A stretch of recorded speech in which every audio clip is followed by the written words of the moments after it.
Have you guys noticed that we have been in a deficit of the good people in any business industry, any organization? And that perhaps is not a news, but what's news is the trend of seeing even the executive level people that should be placed in the right seat and the right role are missing. And you are seeing a flood in of these high level performers who are kind of out of jobs. And they're searching for the next better organization who they can support. Now, why is that happening and how is that happening? We think one of trend is also because there is not enough the headhunters, the people that developed company that are being shifted into the wrong spot. So today we have amazing conversation with our intuitive business navigator, Shawna, and to talk about exactly how we can solve the problem and what is the trend in the next quarter for our healthcare technology space. Welcome to Health Tech Growth, the weekly podcast for healthcare founders and innovators, where we explore essential strategies to create successful and sustainable healthcare startups that improve patient outcomes and transform the healthcare industry.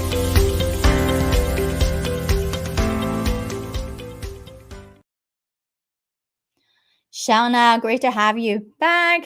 We can't wait to dive into today's topic. And especially, I feel like as different phases of a company, we get two different type of conversation always, right? Like we have been hearing from a lot of our own clients and prospect of, I'm just so overwhelmed and things become too much and they just shut down.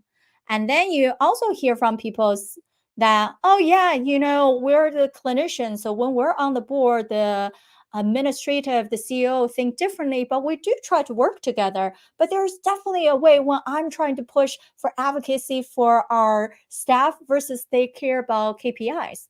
Now that's the reality. And now we start seeing, do we actually capturing all different perspective, expertise to actually make sure this company is scaling. And even you are a little bit earlier stage, not really in the 7-8 figure yet to be established revenue driven company, you still have to think about from ground level, right? What we think always the first principle, the fundamental of each domain of business does not mean you just throw them outside the window. So Shawna, tell us a little bit more. What's that shift that you're seeing currently that we're experiencing? And what are some of the potential trends that a lot of people are saying like, oh, we have these big goals for the rest of the year. How can they make sure they're also seeing the potential roadblocks that perhaps is not in the radar right now? Absolutely. So right now we are seeing that movement and momentum of, kind of this one side of the puzzle saying, where are all the good people?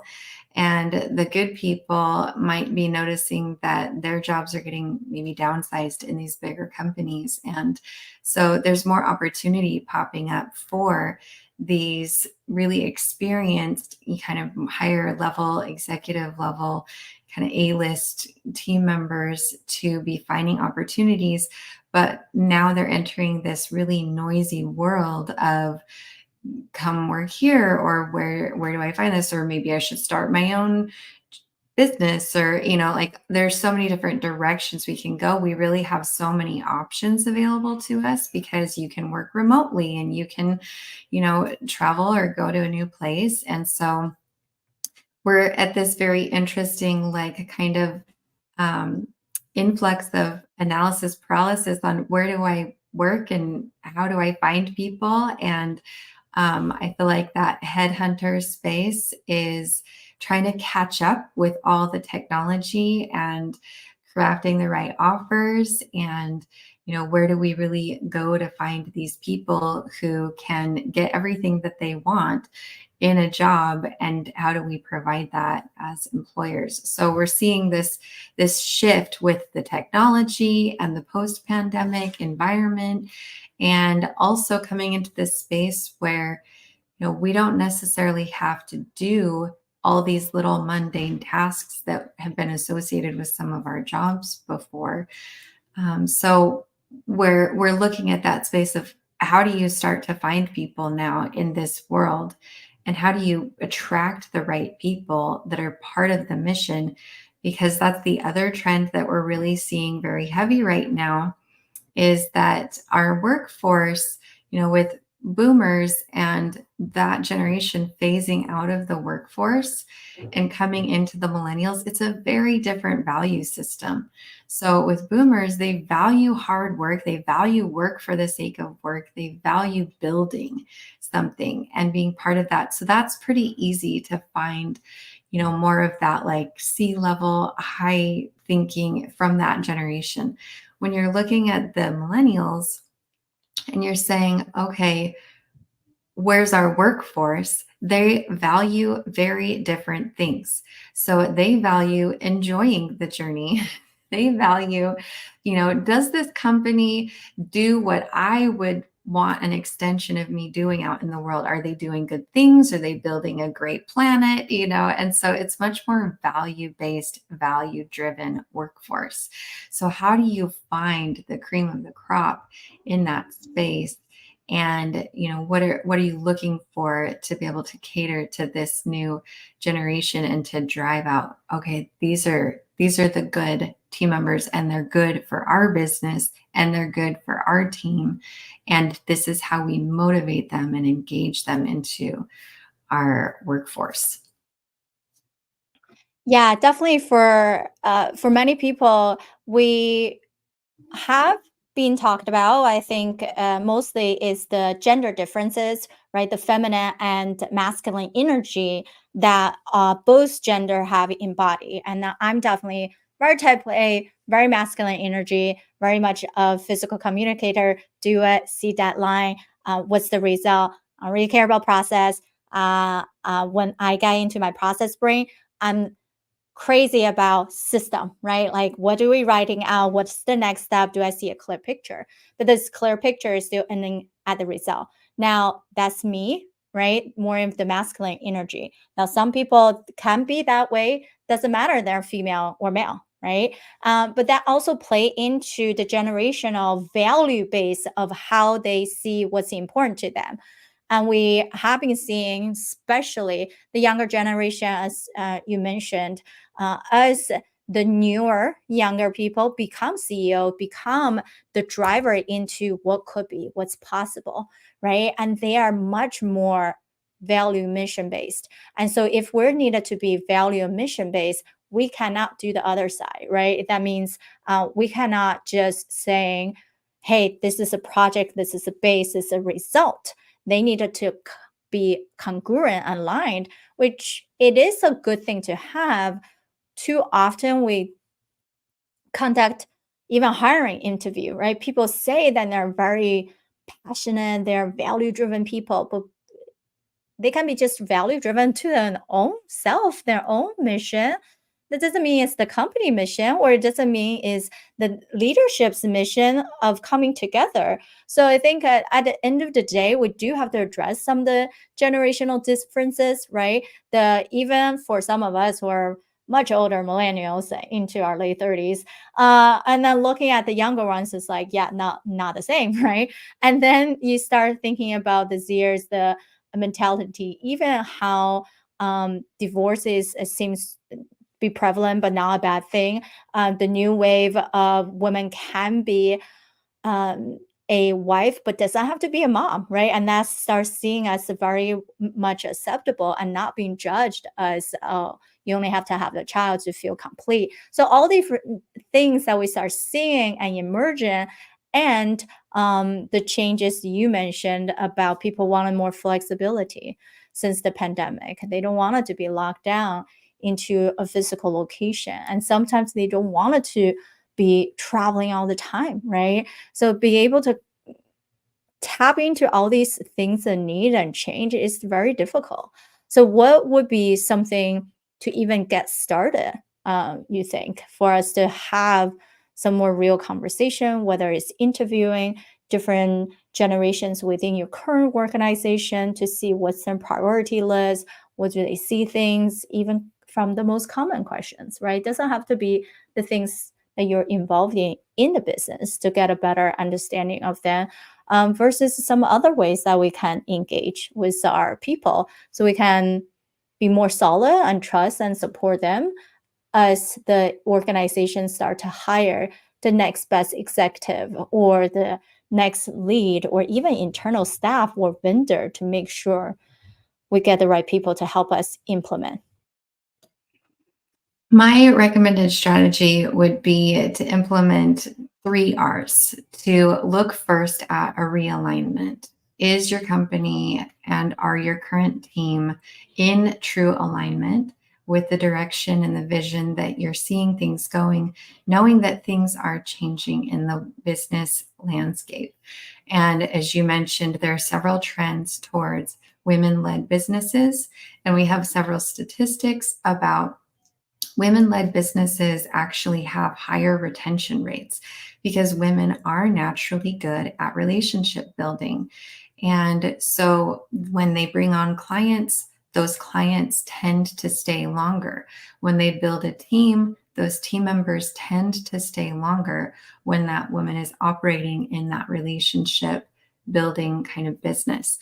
And so we're seeing this, and that is combining with another trend of collaborative business, where people are starting to recognize, I have a really great skill set and I don't want to be all the things. So they're looking for partnership in business. And this is the new rise of business models, collaborative business. And so women are naturally inclined to this kind of business. It's what the world is asking for and creating at this time. So it's emerging. So how are you as a company, how are you as a team staying in alignment with this shift towards collaborative business? And is everybody on your team in the right role, in the right seat, in the right place? Then the second R of that is the recruitment of where are you finding the right people? Do you have the culture established for them to immediately know that this is the place they want to work? What is your goodwill? What are you doing out in the world? What is your vision? What is your mission? Make sure that you've established that kind of culture so that you can recruit into it.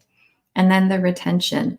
When you find those people, when you have these great team members, how are your current goals aligning with their long-term goals so that you're working together toward a long-term relationship and you are retaining them, whether they're clients investing in you or team members investing their time and energy in building your vision? You want to make sure that you both have those long-term goals aligned together and you know what they are and you're having that conversation. It's so true. And especially if you think about it, we have these sectors built out as domain experts, right? You are, Shawna, you're our intuitive expert. That means that first alignment part, right? How do you realign everybody in the same place? Because even for founders, when you initially started, it can be very exciting, right? And then we see that co-founder fell out is the number one thing, to file all those paperwork, figuring out profit share, who's leaving, how do you buy each other out? Very much a headache. So when you are still on a good path, realign everyone to show that you are actually not just simply listing core values, you're embodying them. So for us, when we engage with companies, then we do what's called the leadership maximizer, right? One of the core thing is Genosa map is mapping out, are they truly embody who they meant to be, or they're in the role that is really just a brief period of their life? Then if you know that and they still play a good part, then at least you have a contingency of saying, okay, what's my next hiring or partner finding period, right? If it's the 2-3 months, great, I already know that. So now I have the runway to start looking and don't feel stressed, because once that person leaves, the person's role, everybody else have to pick up, right? Doesn't matter if you're the top, the executive, or all the way to the manager and the implementer.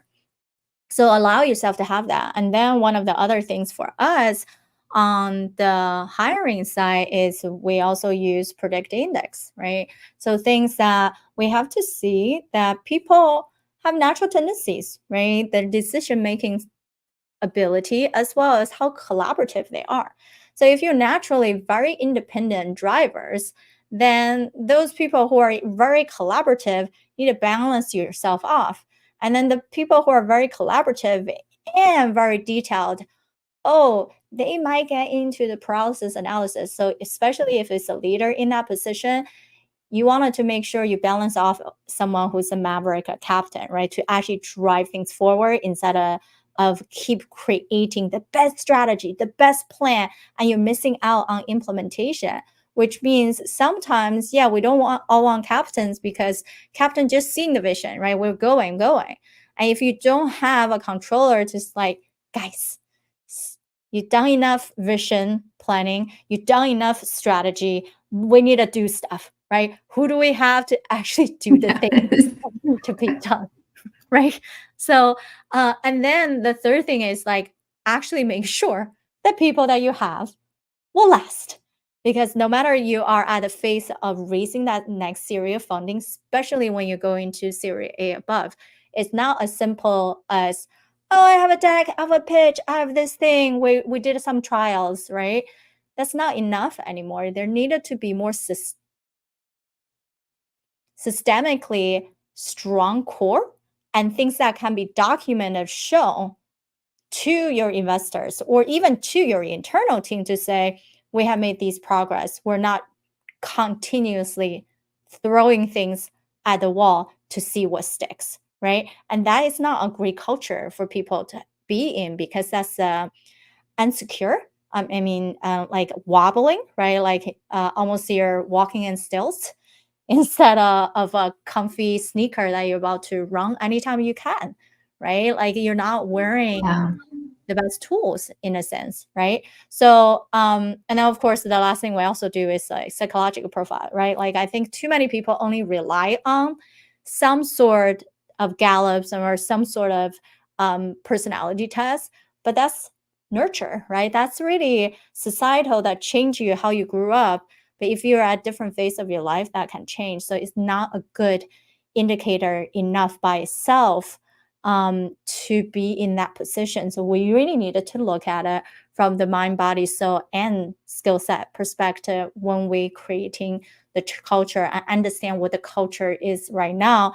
Not just say we have a good culture, but you can't really define it very clearly.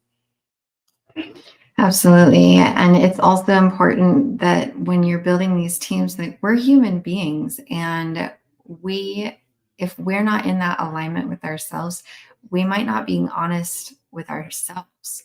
So when you're doing the hiring, everybody wants to put that perfect face on. They want that best foot forward. And, even when you say, what is your greatest weakness? We all know that they're going to bring that canned response of that strength that can be a weakness sometimes, right? And so it's really important to understand and get that intuitive alignment of this person's actually not being honest with themselves. Or, this person is saying they're this, but all these things are showing that. So we want to make sure that we have a way to filter out that innate sense of self dishonesty. Yeah, and I feel like that is the challenging part, right? Because even from a due diligence perspective, we all know on average, one of the latest publications show investor doing due diligence spend 181 hours, right? So then you're like, who has that much time to drop everything and spend 3 weeks full time just to do due diligence? And that's really Yeah. tough from both sides of thinking about, oh, wow, we don't want to miss our mark. We wanted to truly honor the companies that we're looking into. But collecting the right information takes forever. And then if you are looking into the financial M&A and merger acquisition, yes, there's a lot of legal things, a lot of detailed documentation reports that you can go through. And some of them are pretty concrete, right? If you ask this, whether you have or not, that's black and white. But what's not black and white are the people part, are who are the true leaders and not just what they embellish themselves to be, and how are they actually supporting each other and not butt head. And then we see too many of that as well. Investor coming in, they're butting heads with those founders and executive team, and nothing gets done, right? And then you just wasted 6 months 3 months on doing all this work. And then you have, even though they have a boasting load of great people on their board, right, supposedly open doors for them, I see now a lot of the founders wanted to surround themselves with amazing experts.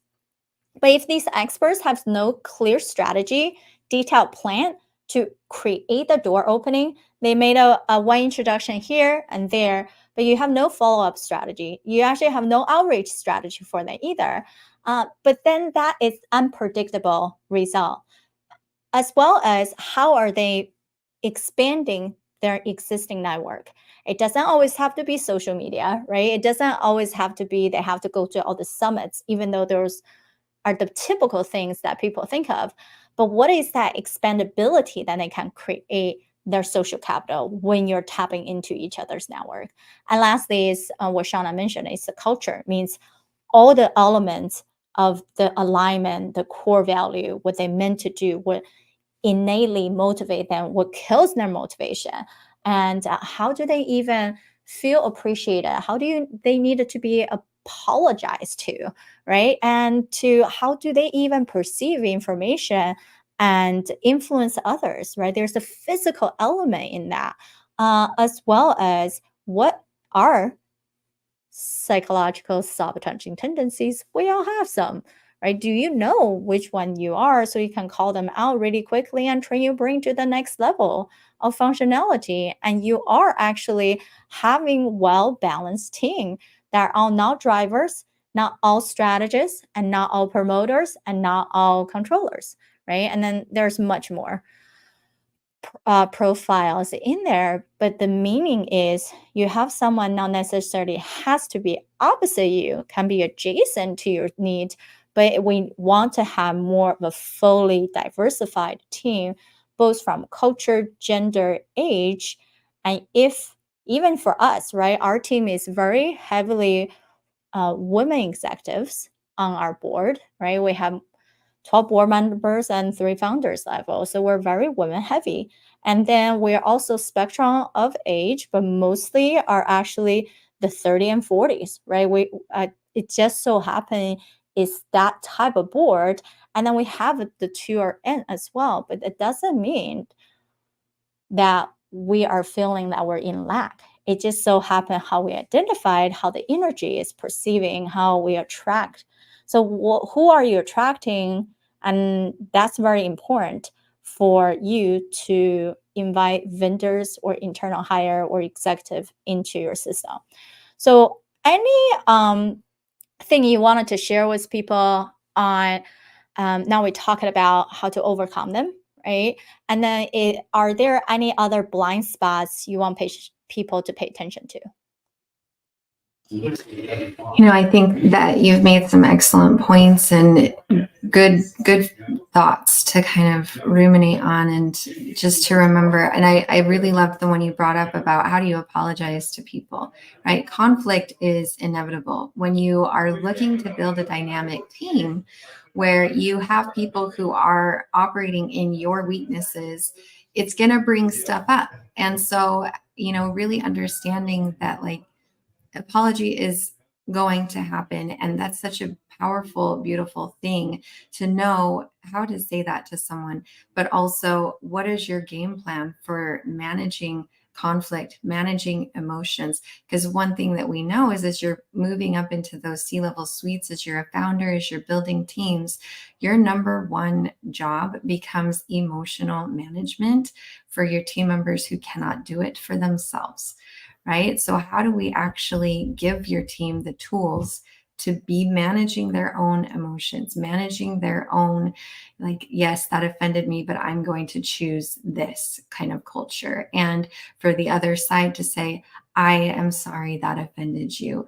I meant it like this. I was just trying to communicate this, right? If we could really develop that and put those systems in place, how would that change your growth trajectory for this next year? How would that enable the scaling that you're looking for in your business?